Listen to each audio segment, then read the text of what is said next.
Story time. Ha. No, it's Tuesday, Olympic lifting technique tidbit. Got some cool fashion going on here from the rope climb workout at the noon class. Definitely a good one, so if you haven't decided to come in yet, definitely do if you see this beforehand.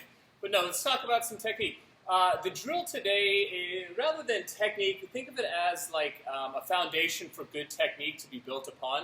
It's a move that we've programmed as like auxiliary strength in the past, but it's often glanced over and it's easy to skip. We do it in our at-home strength stuff, but if you take the time to develop this, you can grow with it for a long time. For me personally, I feel like I've continued to grow with it maybe over the last year and a half, and it's yielded huge benefits in anything overhead. So whether that's snatching, jerking, handstand push-up, I can definitely feel some support there, and just, I don't know, confidence that maybe wasn't there before.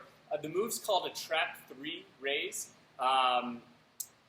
Doesn't really matter what it's called. I'll kind of walk you through what it is and how to get the most out of it.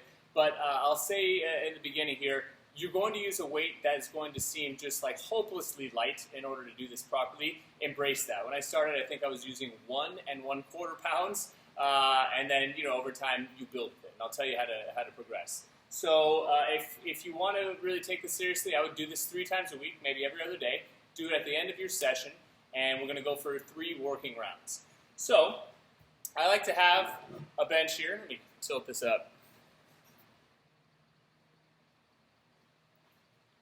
A bench or a box, something where you have like an upward angle of your torso.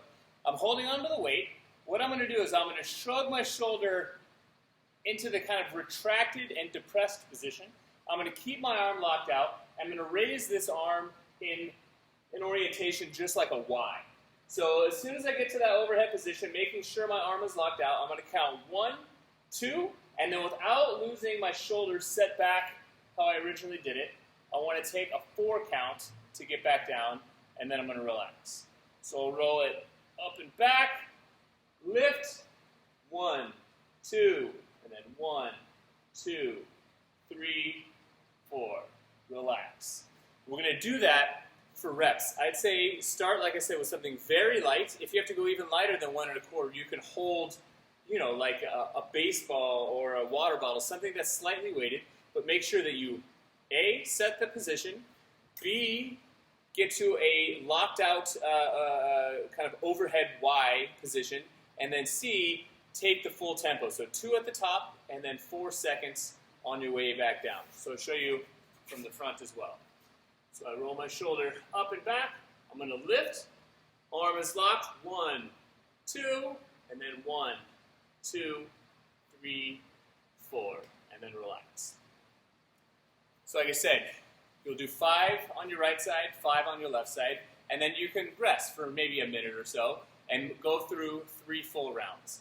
The way to make sure you're getting the most out of this is to actually track it like it's strength work, because that's exactly what it is. It's not huge weight, but you'll be surprised. Percentage-wise, you're probably going to grow more on this than any other move you do, and it will be something that you definitely notice. So today, we're going to do 3 sets of 5 with a tempo at whatever weight, and if you're able to do that, then next time we'll go 3 sets of 6, and then 7s, and then 8s, all the way up until you can get 3 sets of 10.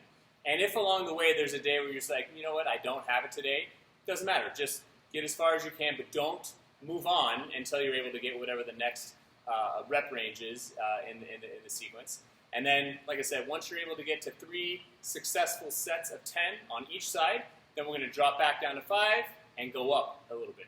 So this is a 2.5 pound plate. You can make like 1 1/4 pound increments and just keep doing the game for as long as you can keep making progress. If it's going up and you're able to do it properly, the sky's the limit. Whenever you run into the wall and you're not making progress, then talk to me and we'll find something new.